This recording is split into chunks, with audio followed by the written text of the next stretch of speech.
Okay, we are recording.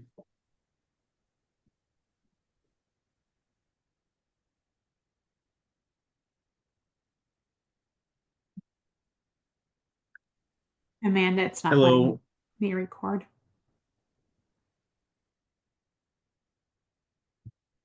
Hello, everyone. We're going to give it just a moment to let some folks enter in, and then we'll get started.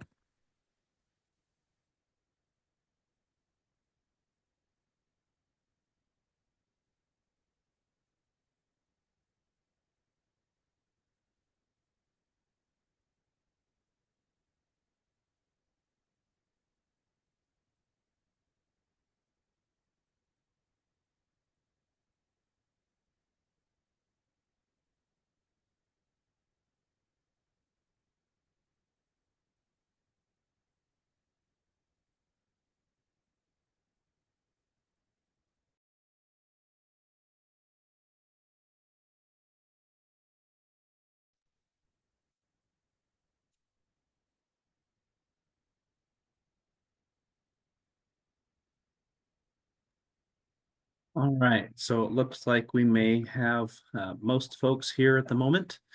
So we will get started. My name is Mitch Clark, everyone. I am a policy advisor here at First Five Nebraska. Elizabeth, our deputy director, who usually leads these calls, is out today, so I will be covering for her.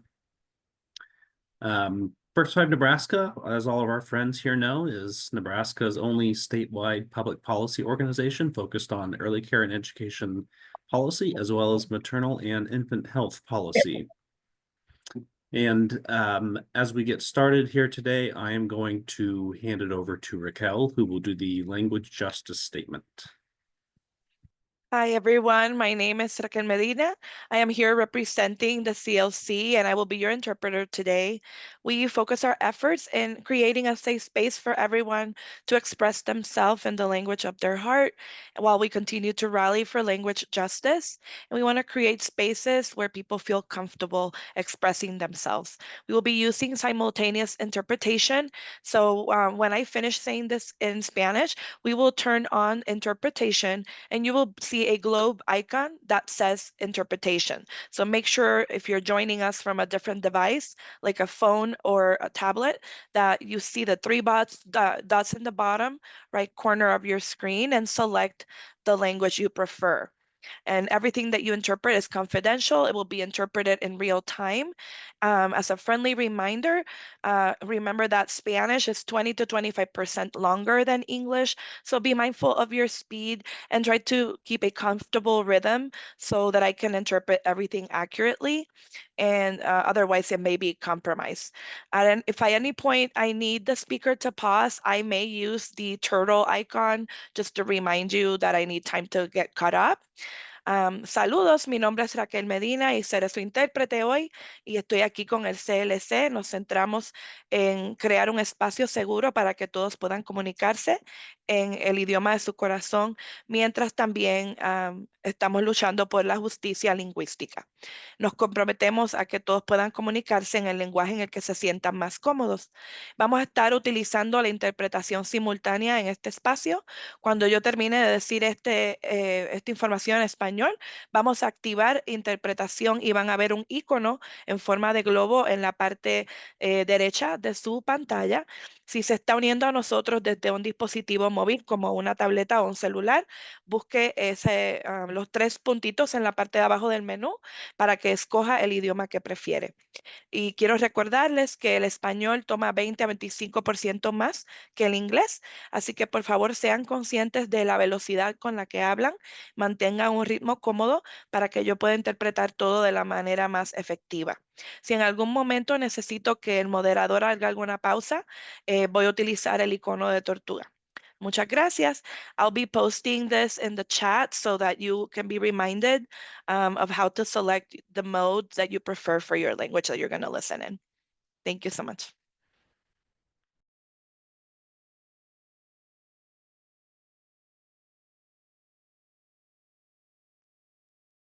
And I will give everyone a moment to select interpretation services if needed.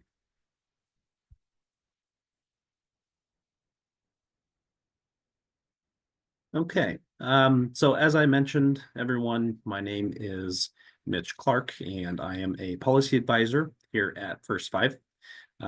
Joining me for the presentation will be Katie Bass. She is our policy research manager, as well as Jody Renee Jerome, who is our grassroots and advocacy advisor, as well as Michael Medwick and Mike Feakin, who are just kind of here to help support the call today. Next slide, please. So we are at day 57 today. We are well over halfway through legislative session. This is the point in the session where we are in what I like to call our post-hearing slowdown. So now that public hearings have been completed, we move to full day debate, and the legislature schedules major priorities that have a special designation to be heard in debate.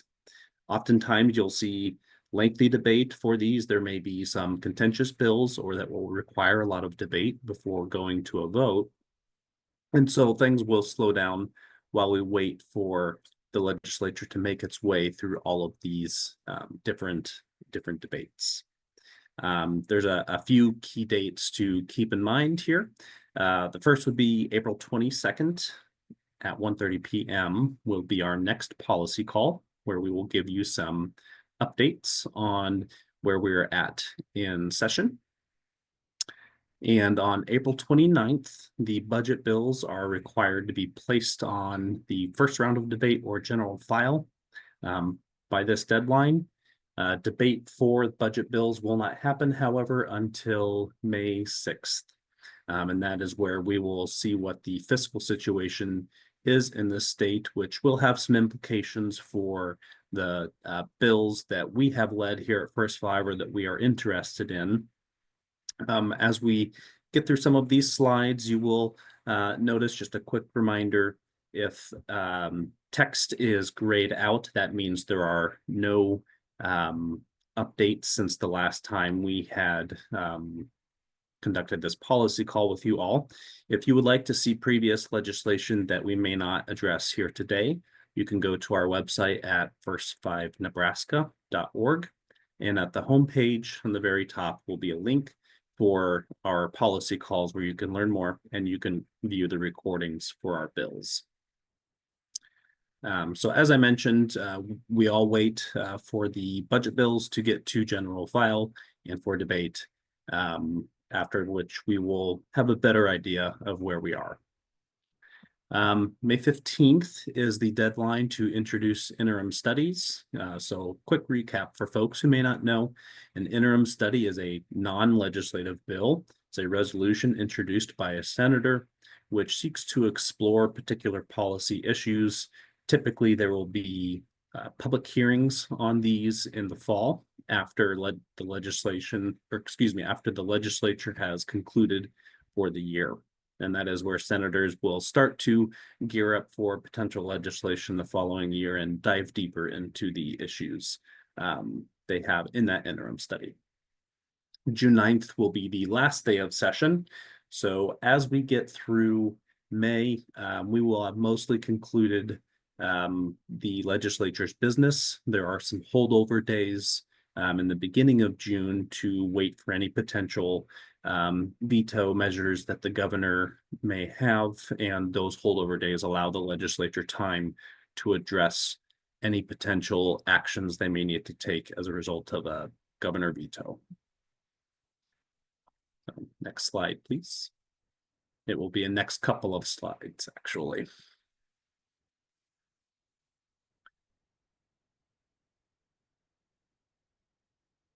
Okay, there are a couple of bills that did have some movement since our last policy call. The first one is LB 248, which would exempt childcare programs from state licensing, those programs which are already licensed by the Department of Defense and on military base installations. So the Federal Department of Defense does have its own licensing requirements, and this bill would simply exempt them from state ones since they are already under the jurisdiction of the federal government's childcare licensing requirements. This did pass on to final reading on April 3rd and has been presented to the governor for signature. The next one is LB 274. This bill, as introduced, would increase the insurance coverage requirements for childcare providers from the current requirement in statute of $100,000 per occurrence to $200,000 per occurrence. The bill also has some additional enforcement measures for the state. If a childcare program lapses on its coverage, it gives 3 days for the childcare provider to find coverage. Otherwise, there would be some enforcement measures on that provider. It was advanced from the committee, the Health and Human Services Committee, on March 26th with an amendment. That amendment changes the insurance coverage requirement back to the current one, which is in statute. So the only change as amended by this bill would be to implement some additional enforcement measures on lapsing in insurance coverage. And I should specify this would be for liability insurance coverage. Because this bill did not receive a priority designation, we do not anticipate that it will see any further movement this year. However, we are monitoring it to see if there are any attempts to get it amended into other legislation. But at this time, the bill itself, we do not anticipate to move forward this session. Next slide, please. Another bill that we have seen some movement is LB 457. This requires schools and childcare programs to adopt anaphylaxis policies, written anaphylaxis policies, which must be posted in order to provide more information for parents on steps they are taking to prevent any severe allergic reactions for the children under their care. Under the bill, childcare programs may adopt a model policy that is developed in conjunction with the Department of Health and Human Services and the Department of Education. They are not required to use this model policy, but this model policy must be developed by the agencies to be available for childcare programs to make it more easily to implement anaphylaxis policy. And that was placed on the final round of debate, final reading on April 2nd. Next slide, please.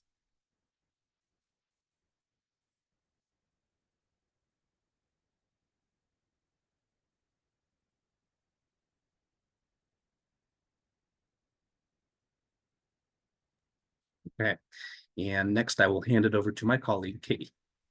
Thank you, Mitch. I'm excited to provide some updates on our home visiting legislation that has passed the legislature so far and is now waiting the governor's signature.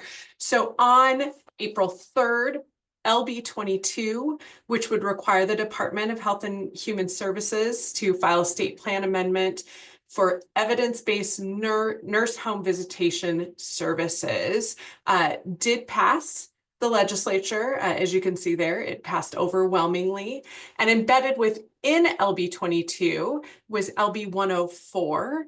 And that is a definitions bill. It defines home visiting in statute and also requires the department to provide an annual report for 3 years so that the legislature can clearly see the outcomes of their investment in home visitation services throughout the state. So those two are awaiting the governor's signature. And I think I have one more slide here. Yes, and on the same day as you may have noticed, April 3rd was an important day for us at First Five. We had lots of votes on April 3rd. Also, LB 41 was passed, and this, while the title of it says change blood test requirements for pregnant women, you may remember that this bill increases the recommended or the required numbers of syphilis tests for moms as they are nearing or as they are going through pregnancy. So this changes or updates the requirement from 1 to 3. This bill also passed overwhelmingly and has been presented to the governor, so awaiting his signature.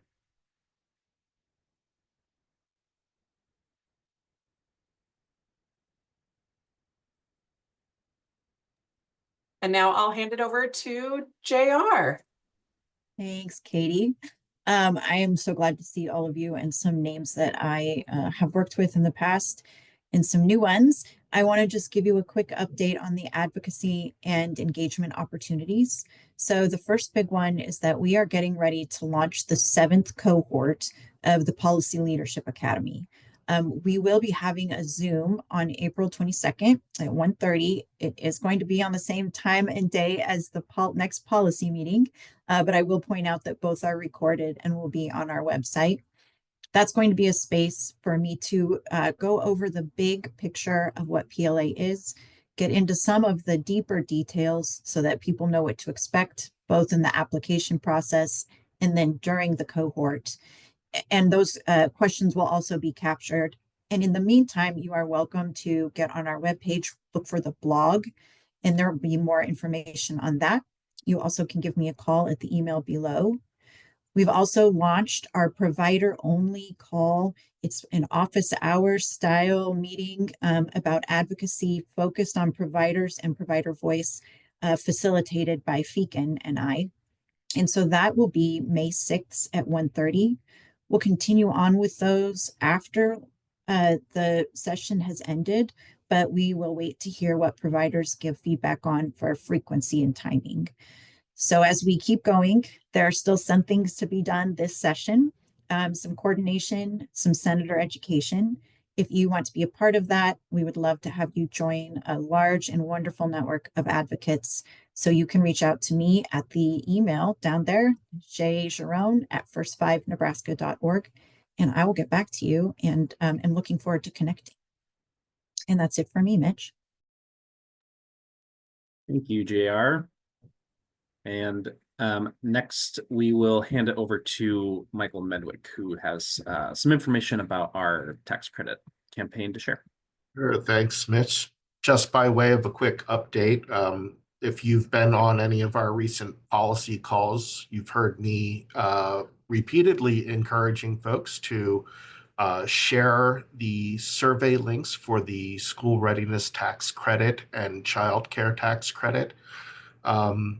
Thanks to your efforts in helping us to get the word out, we are getting good feedback. We're getting a lot of responses.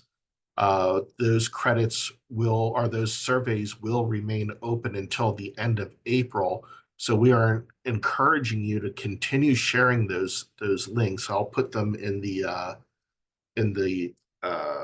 Zoom chat window here in just a moment. But again, it's important that we collect as much feedback as possible, because the more survey responses that come in, the more substantial our own feedback is to the Department of Revenue. And as we continue to have discussions and conversations about how to improve this process. So please do feel free to share the tax credit survey links with your contacts, your contact networks, and just get that word out and encourage folks to share their insights, share their experiences of applying for the credits with us, so that we can use that information to improve the process moving forward. So I'll pop those links into chat right now.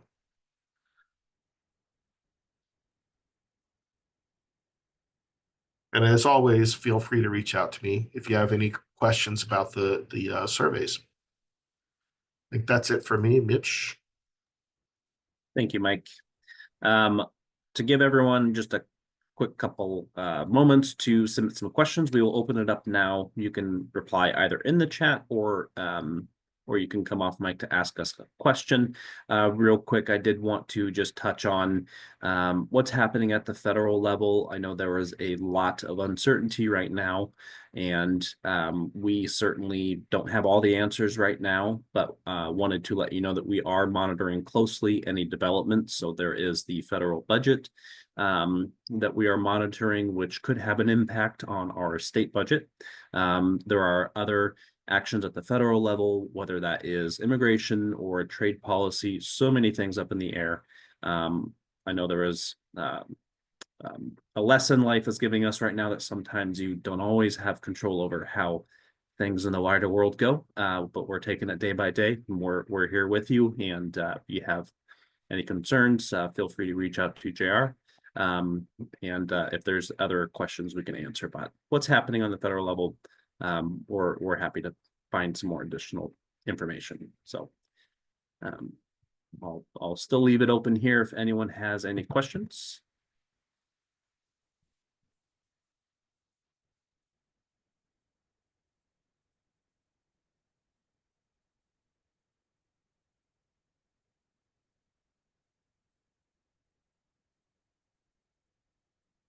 Okay, well, I do not see any questions.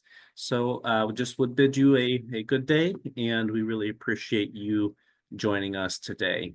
Thank you, everyone.